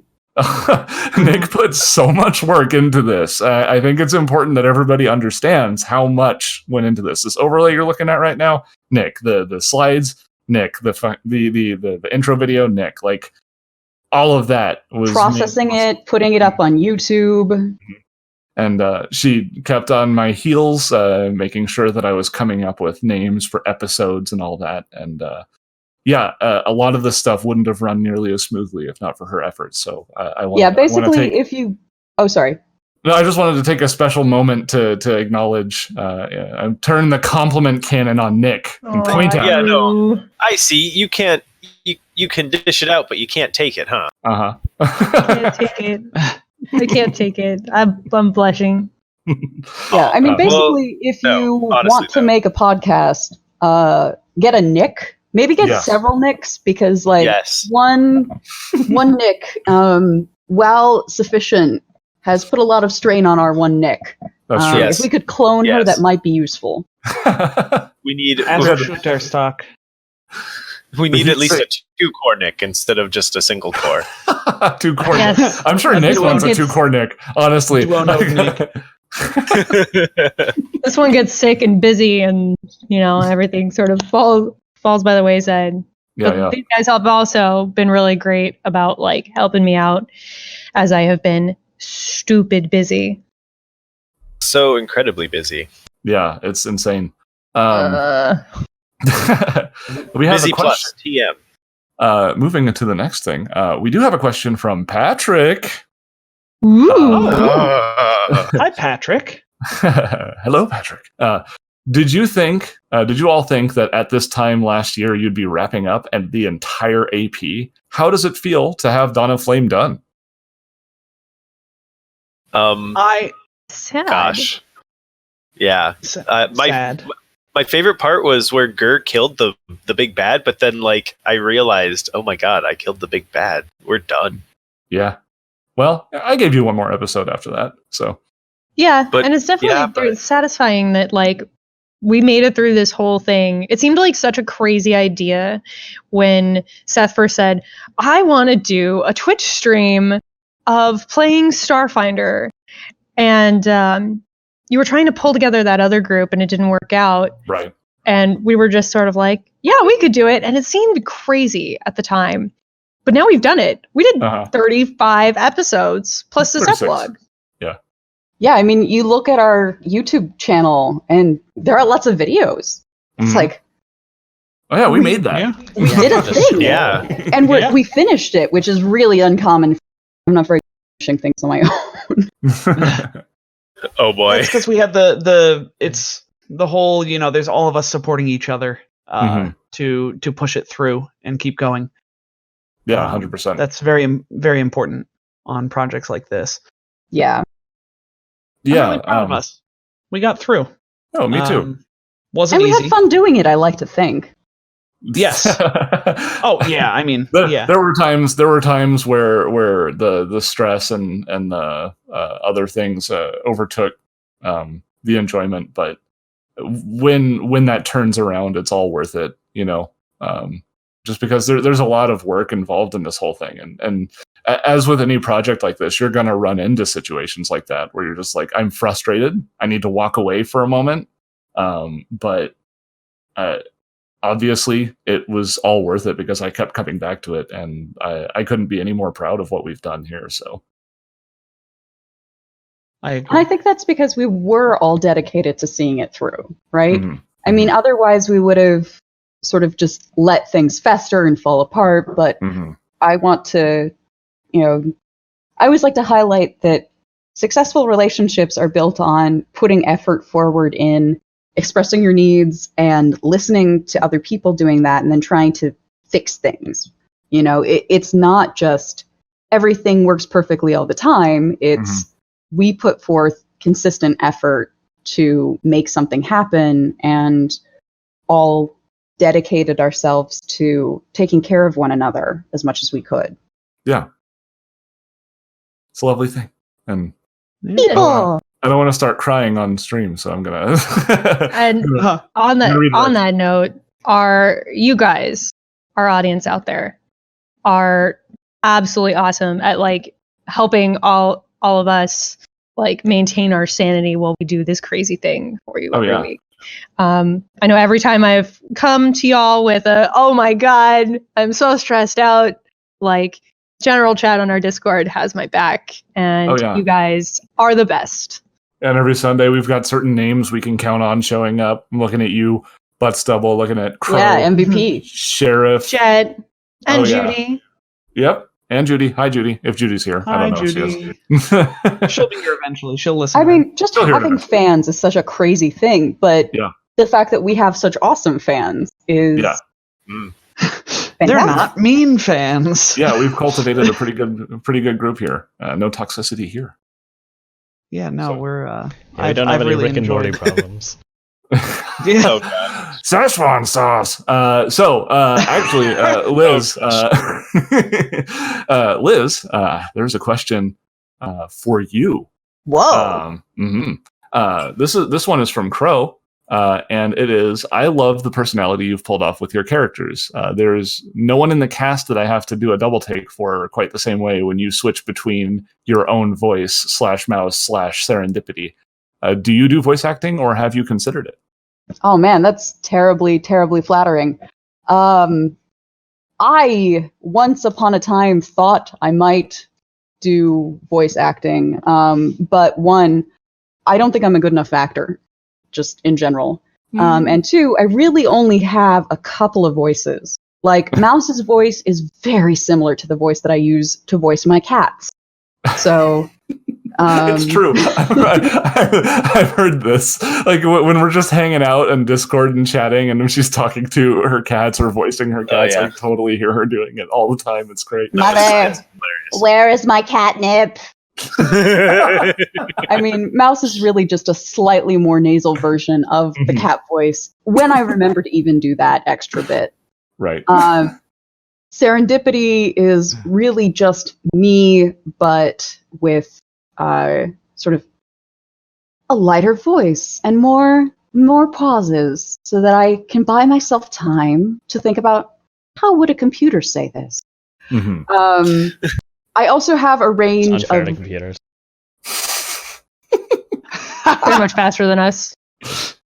And well, I mean, Serendipity was based on playing around with the Google Assistant, actually. Oh, sure. And the various strengths and weaknesses thereof. But I also have a range of very bad, probably offensive accents that I might be trotting out next season. So cool. We'll see. That's about where I am with voice acting. All right. I don't know. I think you should pull out a Lydia for us real quick, just so the audience can hear I was just gonna say Lydia, Oh, the God. crocodile Okay, huntress. so- For context, Lydia was my character the game before this that we were playing, and she was Lashunta. What's Blitzball? Well, yeah, she not I think it's Blitzball. Blitzball is Final Fantasy X. My man. Buzzblade. She Buzzblade. one of Yeah, the she was one of the Buzzblades. Buzzblades. She was And a the Maya Buzzblade. Lashuta, though. Yeah, So, like, you know, basically, short and stocky built. yeah, basically, I was just like, okay, let's play a Russian weightlifter. And so Lydia has a really bad accent for being Lashunta. The whole purpose of Lydia was to be very nice, actually, but also very dangerous. She was built to fail will saves. In Signal of Screams. Which when you're doing Signal of Screams and you have like a giant super strong person who's failing will saves, it's not a good time. I can tell you from experience. She definitely got mind controlled at least once in book 1. Honestly, I was upset that it didn't happen more often.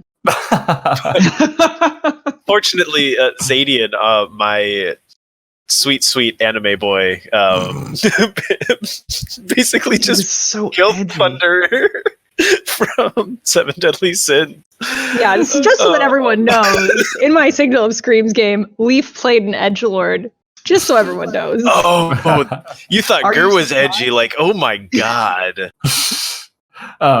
But as a follow-up from Crow, this one's addressed to everybody. He says, "You are all wonderful. Please never stop." Aww. Oh, thanks. don't stop what? Believe in. Hold on to that feeling. To that Please don't do that. Claimed. Again, Okay. too perfect, you guys. Too perfect. No, I was just talking about how in sync we were. Right. And I think kind of in the same vein as we were talking about how the audience has helped us get through more difficult moments just by being there and supporting us. We have one from Sheriff saying, "I just wanted to say thanks to all of you lovely folks. You and your Discord community got me through a very unpleasant event, and I will be forever grateful." Jet, thank you for being here. You've been one of the most awesome members of the community, and I treasure every time I see your name pop up anywhere. So thank you. Heart you. Yeah, I think that Here. I think that our online community is another one of those good examples of you give and you get back more. Like, I don't know if the community would have been as great if Jet hadn't, shown up and started being awesome with us. Yeah. I mean, yeah, I can point out to several community members, but yeah, Jet has Jet's even deigned to show up on the Dawn of Defiance stream he donated money to help me get re-rolls for my character when we were doing we were rolling our stats on that first session 0. Turns out I didn't need him like a boss, but the fact that he did it anyway was an amazing gesture. So thank you for that. Yeah, no, I love our audience. You're all very wonderful people. Anything we can do to make your day better. I mean, we're here making jokes, we're yucking about, we're palling around, playing Starfinder, but I always have a hope in the back of my mind that this is entertaining or distracting or fun for anybody who might be listening. So always happy to help in that regard. Yeah, you all are some of my favorite people to joke around with. I'm happy to be here. Yeah. Joking around, entertaining. Holding on to that feeling. That's why we started this, because we had fun playing our game, and we figured if even a few of you got enjoyment from watching or listening to the game we were going to play anyway, this is just who we are, guys. This is what we already did every Sunday morning, but now it's live. Basically, we just kind of hammed it up a little more. To the detriment of the podcast, perhaps we didn't really change anything. This is just kind of how we are. Listen. Yeah, I mean, that's kind of how we sold it to each other, right? We're like, okay, it's going to be more or less the same thing. There's going to be a bit of extra work, but mostly we'll just be doing the same thing we've been doing. I think Simon actually had the specific thing. He was like, look, if nobody listens to us, I'm playing Starfinder with my friends, and like it was very important that we kind of kept it that way. So. Yeah, strict upside. Yeah, strict upside. It's just more of a reason to show up. It's another reason, not that we needed one. Yeah. I do have another question for Nick from Clueless. What? When you run for office, God. when you run for office in 2032, what do you think your key platforms will be? Making Clue do all the work. Vice president, apparently, volunteered me for this position. I vow to never lift a finger to do any work. I was elected to lead, not to read. Clue will have to do all the actual, and I will just run a lot of Starfinder. But I think we should buy that island in Belize. I'll be president there. Can we do that instead? President of Belize. Why? You can build one. Do you believe in magic? Oh my god. Magic. Okay, perfect. You gotta stop. We're way too musical today. You guys are the worst. I gotta say that, like, one of my... Oh, sorry. Not at all. I'm done. I gotta say that my only off-the-wall dream regret that we weren't able to get to was a musical episode. Yeah, we kind of talked about that. Oh my gosh! Everybody just got a little busy, and yeah.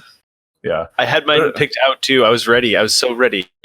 Guys, it was gonna be great. I could have totally. We could have done Gaston, but with Harald's name. Oh yeah. Right.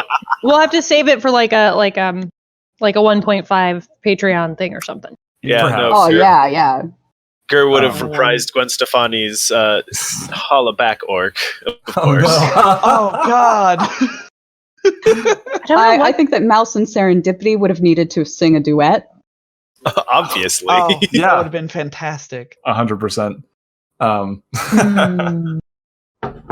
Yeah, we definitely had some challenges as we went through this in meat space.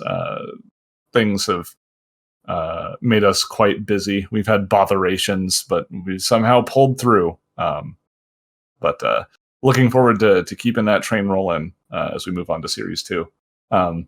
But this is the last question I have. We didn't get a whole lot, but I appreciate every single one we got. From Anonymous, what is one thing you wish you would have done differently character-wise?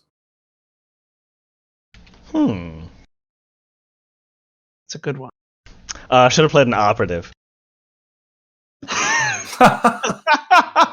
And I should have been the heckin' captain. I let Simon do it. And I took a step back and played a quieter, more put together character than I normally do. It was tough. It's okay. You'll get your chance in season 2. Yeah. I don't know. Like I was thinking about this when I read it, and I was just like, I wouldn't change anything about any of these characters, but I thought it would be best to direct the question to the players themselves, so I could be surprised. I spent a lot of time going back and forth on how I was going to make Mouse, what her build would be after Serendipity like came back or whatever, because I'd been planning that for a long time, and I went back like, okay, is she gonna like completely become a technomancer? Is she gonna take like, I don't know, there's like not archetypes. Is it archetypes? There were a lot of options. Yeah. And I went with archetypes. this. But I wish that I had spent less time thinking about the mechanics and more time thinking about how to more subtly absorb Serendipity's character into Mouse. Because it did kind of just fall off pretty quickly. There's a lot of things, like looking back on episodes where like I was like, oh man, I wish I had leaned into this and whatnot. Oh man, big same. Like there's, I actually. So some of my favorite episodes are these more like narrative heavy ones. But I remember, so when I first created Herald, he had this thing where he doesn't like taking other forms, which is highly atypical for an Astrozoan, because like what's the point of even having that class feature? But there was there was a moment when Ninden was sort of doing something similar where he was like swearing off his entropy powers, and like an hour after we had a big like Herald Ninden scene after he killed Gur. I like didn't. I was like, oh, I should have at least mentioned that Herald had gone through that too. So it's yeah. So I guess oftentimes I wish that I was better at improvising, better at like improvising interesting character development scenes and stuff. Yeah, I think that Mac is really good at those. Yes. Well, that's the thing, though, guys. It comes with practice, right? Like, it's not something you're inherently good at, unless, of course, you're Mac, I guess. I'm just kidding. All I'm saying is that, like, we've got one under our belt now. We can look back and improve and do better next time. Like I don't know. I'm excited for season 2, if you can't tell. Yeah. And having now been running with you guys for almost, has it been 2 years? You guys have come a long way since I ran Dead Sun for you. Like a really long way. Yeah, I'm the newbie, right? Like this group existed before I came into it. You and Liz joined the group at the same time. Oh, yeah. Sure. We're the newbies. Aeon Throne. Did we start Dead Suns in 2018 then? Gosh. It's hard to remember. I think you must have, yeah. No, I think it was like September of 2018. Dead Suns originally came out in early 2018, or was it 2017 even? Because the game was in August. You guys started in 2017, right? Because in 2018, that's when we played against the Aeon Throne, and gosh, really? Yeah. The entirety of 2019 is when we did this show. Yes. Because all of us are already losing grasp of time, because time is terrifying. Time we've been together so long. Yeah, it's true. This is already my longest standing game by far. We're close to like 3 years, guys. Yeah. It's not 2 years, it's 3 years. Yeah. Wow. Yeah. Just 4 more years and we'll all be common law married. Oh. Oh gosh. Common law married across, Alaska, California, the whole continental US. Isn't that how that works? If you manage to keep a D&D or tabletop gaming group together for more than 7 years, you're all just in it for the long haul. We're all married. All right. I had the right date, but it was the wrong way. Our last game of Dead Suns was in the middle of September 2018. Oh gosh. Oh, so you guys were running that while I was playing with you guys in the other games? Is that what was going on? No, that's when we started. We would have started Aeon Throne. Aeon Throne Right. was in September. Yeah, because I remember Yeah. like there was one Because that was the weekend next game. Yeah. where somebody had to be away. Oh yeah, that's right. And then we It might have stopped been that. me. That We would be stopped right. that ended like at the end of November, and then we did Signal after that, and then Signal ended sometime in like February or March, I think. Yeah.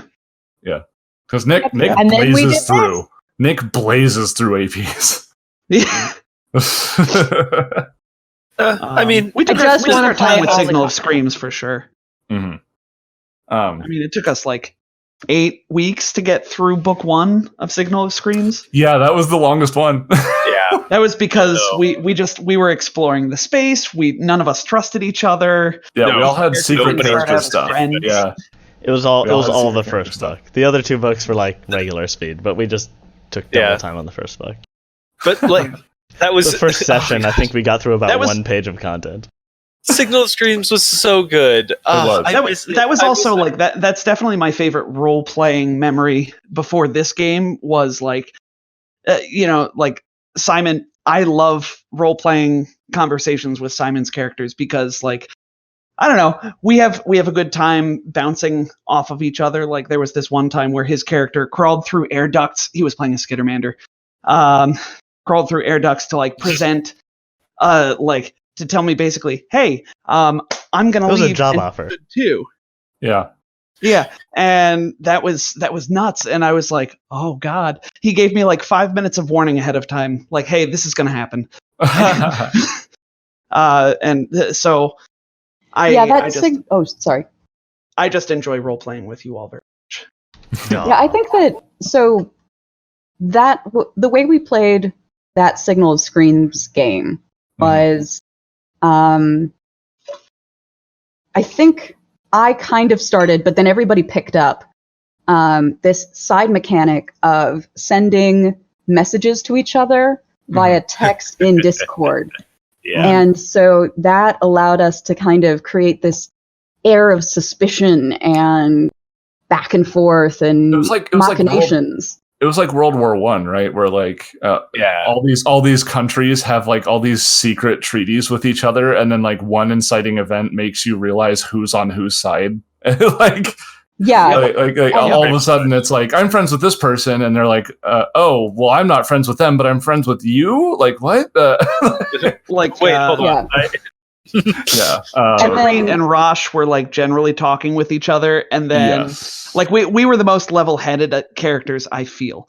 Well, I was actually going to say, because, and this is something, again, bringing this back to Series 2 a little bit, I am actually going to be stepping down as GM for Series 2, and Nick is going to be taking over the role as GM. So I will be joining the ranks of the players. You lowly slime. I mean, my best friends. I will be on your same level, you wonderful people.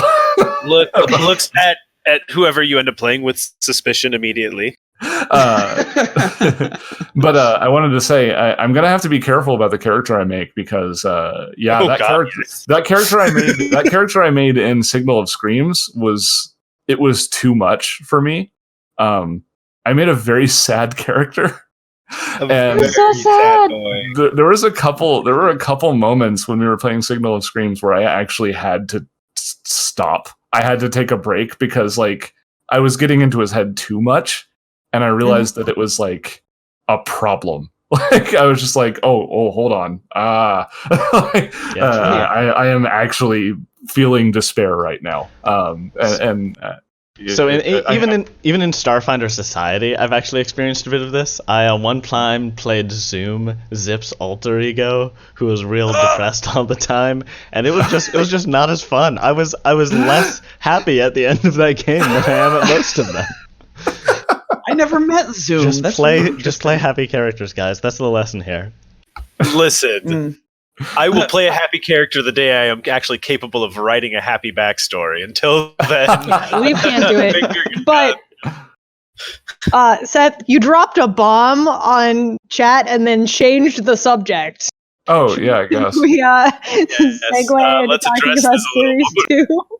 Yeah, let's talk about Series 2. Okay, so as I already mentioned, we're going to take a couple weeks off because we have to recharge, we have to kind of plan and stuff like that. And then we're going to do a little bit of Starfinder Society play in the meantime.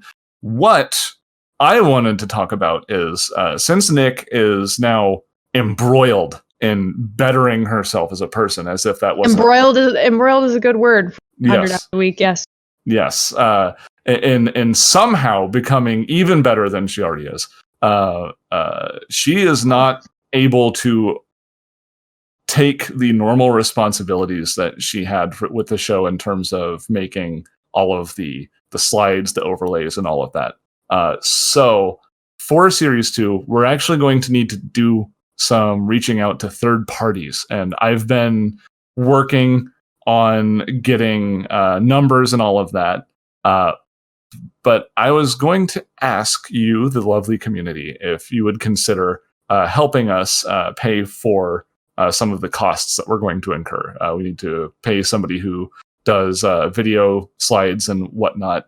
I don't anticipate it to cost very much based on the connections I've been able to make through Dark Galaxies Gaming and all of that sort of stuff. But we're going to be launching a GoFundMe campaign probably. I'm gonna put it out there. I'm gonna guess it's gonna be about $200 is what we're looking at, just from the estimates I've gathered so far. So we will humbly present this to you. I mean, $200 for replacing the work that Nick's been able to give. Pretty much, yeah. But we've got other things to raise money for as well. So we figure aim high, and we'll ask you only to give as much as you're comfortable with. Yes. But we'll see what comes in, and hopefully that can make things even better. Yes, we're all a number of us are in a bit of a transitional point right now, so we're not in the most financially secure places, but obviously we want to make Series 2 happen, and I want to make sure that I mean even if the GoFundMe isn't very successful, I'm sure we'll find a way to make it happen. But with your help, we can make it better. So I just wanted to make you all aware of that, and we'll reach out to you on the Discord. I'm sure we'll have all kinds of ways to throw this link at you out on socials and whatnot. So and we'll tell you all a lot more about that probably when we get into the society stuff. That'll be like our lead up to Series 2. What this does mean is that the Series 2 that we were going to do initially, the one that we did the Who's Who in Series 2 thing, is not happening for now. It might happen in the future. It's just that I've had a lot of things happen in my personal life that made it too challenging for me to follow through with it. So I apologize. We will not be seeing those characters right away.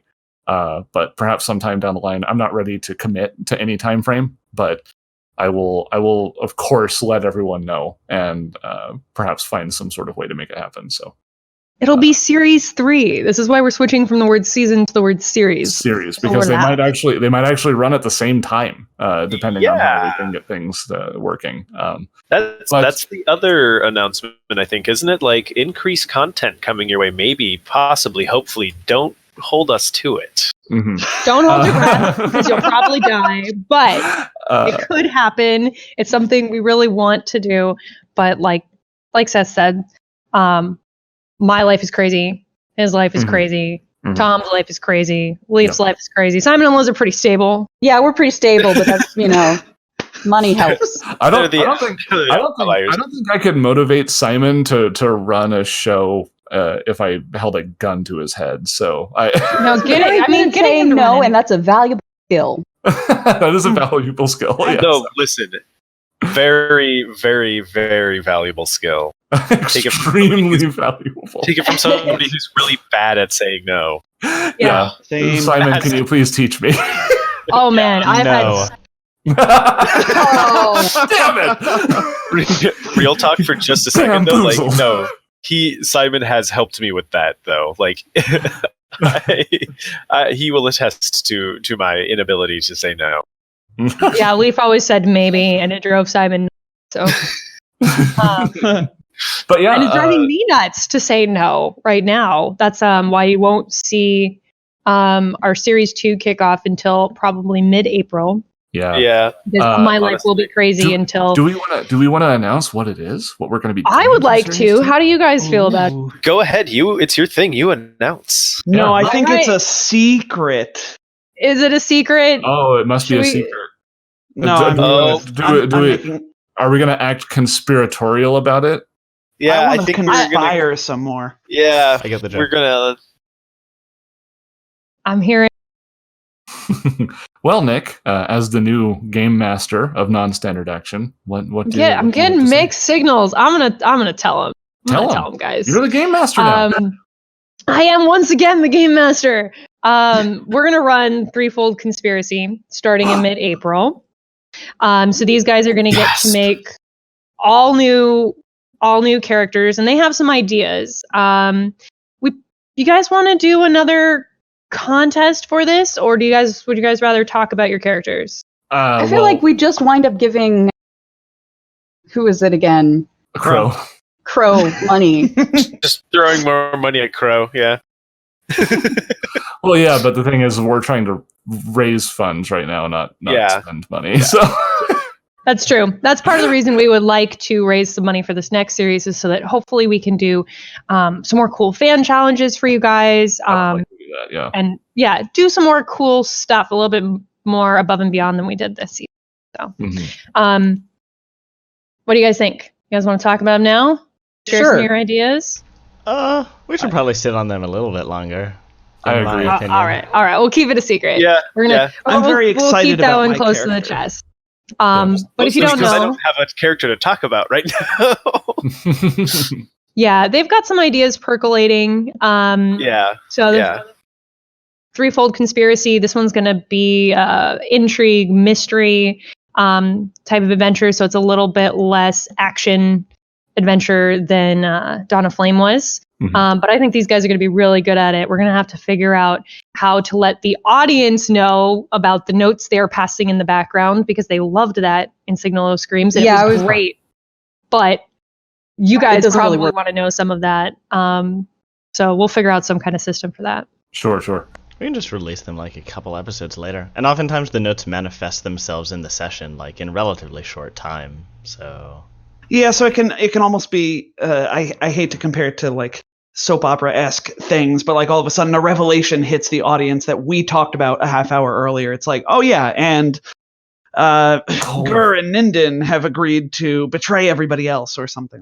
Dang it, Butt Stubble. We'll see how it shakes out. Butt Stubble, or we shouldn't have played our hand, because they indicated that we already know who's behind the Threefold Conspiracy. Yeah. Damn. That's right. Damn. It's Cheryl's baby. Cindy's baby. Cindy's baby. That's the one. Yeah, Cheryl's the aunt. Cindy is the mom. Yeah. got it. Dang it, Cindy. Cheryl's baby is fine. We like Cheryl's baby. We've got a would you go back in the past to kill Hitler situation. Like baby Hitler. Yep. All right, well, so take a stock image of myself, a stock image of Nick. I have a hat on, and it says GM. And just like you see a cursor come on the screen, click on that, and just drag it over onto Nick's head. Your hairline on it. Oh yeah, totally. I'm so excited to be getting back in the GM seat. I passed it over to Seth for this one, but I appreciate it for and letting I like me do playing, that. but it's just I am a GM in my heart. I can't. Right. Well, I'm I think struggling with Nick not really running bless you games. for it. I think you did fine as a player, just so you know. Oh, thank you. I just But want is to. that- I want to rule the world. What can I say? I want to be in charge. Everybody. Oh crap. Thanks. No, me too. That gave me Too the perfect. Well, is there anything else that we need to talk about, or? Did we cover all of our questions? Yeah, that's it. That's all I got. Yeah. Yeah. So I guess we'll see you guys in like 2-ish, 3-ish weeks. Yeah. With probably SFS. Keep an eye out.